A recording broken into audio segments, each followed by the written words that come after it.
Hello friends, welcome to my channel teaching by Ansari. कैसे हैं आप लोग? आई होप आप लोग अच्छे होंगे और अच्छे होना भी चाहिए। तो आज हम मैथ के बारे में सीखने वाले हैं क्या, डिविजिबिलिटी। यहाँ पे मैंने हेडिंग डाला हुआ है, यानी कि विभाज्यता। तो कुछ अंक ऐसे होते हैं जिन्हें हम देख के ही अंदाज़ा लगा सकते हैं कि ये इससे डिविजिबल है या नहीं है। तो जो कुछ अंक इसमें दिया गया है जिससे आप बहुत आसानी से पता लगा सकते हैं अंकों को देख के ही कि हाँ ये डिविजिबल है या नहीं। फालतू का उस पर टाइम अपना इन्वेस्ट नहीं करना है। तो चलिए सबसे पहले हम सीखते हैं। यहाँ पे मैंने लिखा हुआ है 2। तो कोई भी अंक 2 से विभाजित है या नहीं, इसका अंदाजा आप कैसे लगाएंगे कि अगर उसका लास्ट का अंक 2 से विभाजित है तो यानी कि वो अंक 2 से विभाजित होगा। अगर मैंने यहाँ पे लिख दिया 11, तो यहाँ पे तो मैंने 11 लिख दिया, लेकिन इसके अब ये तो 2 से विभाजित नहीं है, इतना पता है। तो अगर हम इसके आगे लिख देते हैं 2, तो ये हर हाल में क्या होगा, 2 से विभाजित होगा। क्यों? इसको सिर्फ हम देख के अंदाजा लगा लेंगे, क्योंकि इसका लास्ट डिजिट 2 से विभाजित है ना। 2 पंचे 10 और 2 छक 12। इसी तरह से अगर हम कोई और अंक लिख देते हैं, मान लो लिख देते हैं 1 4 3 6 3 9। अब ये अंक तो 2 से विभाजित नहीं है, देख के ही पता लग रहा है, क्योंकि मैंने क्या बताया है कि लास्ट का अंक 2 से विभाजित होना चाहिए, और 9 तो 2 से विभाजित ही नहीं है। तो अगर हम इसके बाद में लिख दें 6, तो ये 2 से विभाजित हो जाएगा, क्योंकि हमें पता है 6 क्या है, 2 से विभाजित है। तो इस 2 के लिए क्या याद रखना है कि कोई भी अंक जिसका लास्ट डिजिट 2 से विभाजित हो, तो वो अंक 2 से विभाजित होगा, कितना भी बड़ा और कॉम्प्लिकेटेड नंबर लिखा हो। इसी तरह से हम चलिए 3 का सीख लेते हैं। तो 3 के लिए क्या है कि अगर मान लो कोई संख्या दी गई है 1 5 6 8, अब इस तरह से दिया गया है, तो हमें क्या करना है, अंकों का योग, हमें ये अंक जोड़ लेना है, और इसका योग अगर 3 से विभाजित हो जाएगा तो इसका मतलब ये है कि ये 3 इससे विभाजित है। तो सबसे पहले हम जोड़ लेंगे 6 और 8 और 6 कितना हो गया, 14, 1 15 और 4 19। तो इसका योग कितना आता है, 19 आता है। तो 19 तो 3 से विभाजित नहीं होगा, तो हम फटाक से बता सकते हैं। इसी तरह से हम कोई और संख्या लिख लेते हैं। चलिए हम लिख देते हैं 3 9 और फिर यहाँ लिख देते हैं 6। अब हम इसको भी अंदाज़ा तुरंत कैसे लगा लें कि अब विभाजित करेंगे तो थोड़ा सा टाइम लगेगा। तो हमें क्या करना है, अंकों का योग कर लेना है। तो 9 और 3 12 और 6 18 हो जाएगा। तो इसका योग क्या है, 3 से विभाजित है। 18 तो 3 से विभाजित है ना, तो इसका मतलब ये है कि ये वाली संख्या 3 से डिविजिबल है। इसी तरह से अब हम 4 का देख लेते हैं कि कोई अंक 4 से विभाजित है या नहीं है। तो इसके लिए क्या ज़रूरी है कि लास्ट का 2 डिजिट किससे विभाजित होना चाहिए, 4 से विभाजित होना चाहिए। जैसे मान लो कि मैं लिख देती हूँ यहाँ पे, ये सारे नंबर मैं रैंडम नंबर लिख रही हूँ, कोई उस तरह से नंबर नहीं बना रही हूँ। और फिर यहाँ पे लिख देती हूँ 12।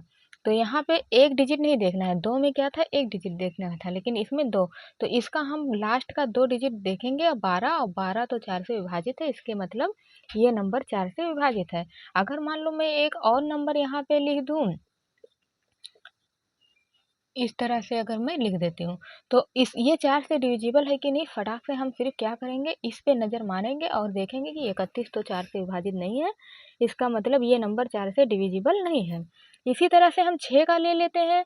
तो 6 के लिए क्या है, जैसे मान लो मैं यहाँ पे कोई नंबर लिख देती हूँ, है ना, लिख दिया मैंने 1996। तो ये इसमें क्या है कि जो नंबर 3 से और 2 से दोनों से विभाजित होगा, वो क्या होगा, 6 से डिविजिबल होगा। तो 2 से विभाजित है या नहीं, इसके लिए तो हम लास्ट का देखेंगे, तो ये तो 2 से विभाजित है। अब हम 3 के लिए क्या करें, 3 के लिए इन सभी संख्याओं को ऐड कर देंगे, 9 1 10 9 19 1 20 और 5 25, यानी कि ये 3 से विभाजित नहीं है। तो इसका मतलब ये नंबर 6 से डिविजिबल नहीं है ना, क्योंकि अंकों का योग 25 आ रहा है, और 25 3 से डिविजिबल नहीं है। 2 से तो ये विभाजित है, लेकिन 3 से नहीं है। जबकि इसमें कंडीशन क्या है कि वो संख्या 2 से भी विभाजित होना चाहिए, 3 से भी विभाजित होना चाहिए। चलिए अब हम एक नंबर यहाँ पे कोई और लिख के देख लेते हैं, 25 27 और फिर यहाँ पे 6 लिख देते हैं। तो इसका भी हमें देख के लग गया कि ये तो 2 से विभाजित है, लेकिन हमें 3 से विभाजित है या नहीं, इसके लिए हमें इसको जोड़ना पड़ेगा। तो 5 2 7 7 14 1 15 16 और 4 कितना हो गया 20 2 22, तो ये भी 22 आ रहा है। अब हम क्या करें, यहाँ पे 2 और लिख देते हैं, तो 23 24 हो गया। तो अंकों का योग अगर 24 है तो इसका मतलब क्या है कि ये 3 से भी विभाजित है, और लास्ट का 2 देख के हमें लग रहा है कि ये 2 से भी विभाजित है। तो ये वाली संख्या क्या हो जाएगी, 6 से विभाजित हो जाएगी। इसी तरह से हम आगे चलते हैं और देखते हैं यहाँ पे 8 की डिविजिबिलिटी। तो 8 के लिए क्या दिया गया है कि इसमें 8, जैसे कि हम अभी तक 2 का सीखे कि लास्ट का 1 अंक 2 से विभाजित हो। 4 के लिए मैंने सीखा लास्ट के 2 अंक 4 से विभाजित हो। तो इसीलिए 8 से क्या है कि लास्ट का 3 अंक 8 से विभाजित हो, है ना। इसमें लास्ट का 1 अंक 2 से विभाजित होना चाहिए था, इसमें लास्ट का 2 अंक 4 से विभाजित होना चाहिए था, लेकिन इसमें लास्ट का, इसे मान लो मैं ये संख्या लिख देती हूँ और फिर लिख देती हूँ 2। तो इसमें हमें 8 वाले में क्या देखना है कि लास्ट का ये तीनों डिजिट अगर 8 से विभाजित है, ये तो मैंने 5 ही डिजिट का लिखा, मान लो मैं 10 डिजिट का नंबर बहुत बड़ा लिख दूँ तो दिक्कत होता है ना। तो इसके लिए आसान बनाने के लिए लास्ट का अगर 3 डिजिट 8 से विभाजित हो रहा है तो इसका मतलब क्या रहेगा कि ये संख्या 8 से डिविजिबल रहेगी। एक बार हम चलिए देख लेते हैं कि इसका लास्ट का है कि नहीं। 8 एकम 8, 8 दूनी 16 और 2, इसका मतलब कि ये नहीं विभाजित है, तो ये 8 से नहीं होगा। तो इसीलिए आपको कोई भी बड़ा नंबर दिया गया हो, है ना, तो आप उसको क्या करें, जैसे देख लें कि लास्ट का 3 डिजिट 8 से विभाजित है कि नहीं। तो अब अगर मैंने ये लिखा तो ये भी नहीं है, लेकिन इससे मुझे ये तो अंदाज़ा लग गया कि ये 8 से डिविजिबल नहीं है।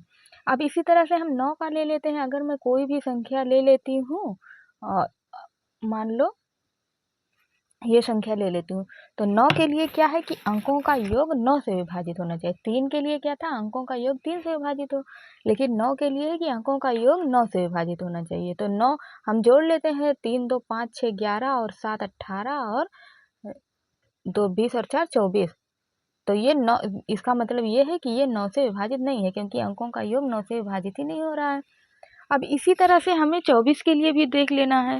तो कोई भी संख्या अगर मान लो दी गई है और वो 8 से विभाजित है और 3 से भी विभाजित है, तो 8 से विभाजित के लिए हमें क्या देखना था, 8 से विभाजित के लिए हमें 3 अंक लास्ट का विभाजित होना चाहिए, है ना। तो हम देखते हैं कि ये 8 से विभाजित है, तो 8 पंचे 40, 8 छक 48 और 2 बचा, ये 8 से तो विभाजित नहीं है। हम 3 से देख लेते हैं, तो जब 8 से ही नहीं है तो 3 से होगा भी, तो ये 24 से विभाजित नहीं होगा। तो 24 के लिए में क्या है कि 8 और 3 से विभाजित होना चाहिए। 9 के लिए क्या है, अंकों का योग 9 से विभाजित होना चाहिए। 8 के लिए क्या है कि लास्ट का 3 डिजिट विभाजित होना चाहिए। 6 के लिए क्या है कि वो संख्या 2 से भी विभाजित हो, 3 से भी विभाजित हो। 4 के लिए 2 डिजिट, 3 के लिए अंकों का योग, 2 के लिए 1 डिजिट। तो आई होप आपको ये वीडियो अच्छे से समझ में आ गया होगा। अगर आपको वीडियो अच्छा लगे, लाइक सब्सक्राइब करें, बेल आइकन को प्रेस करें, ज़्यादा से ज़्यादा शेयर करें और ऐसे ही सपोर्ट करते रहें। Thank you for watching.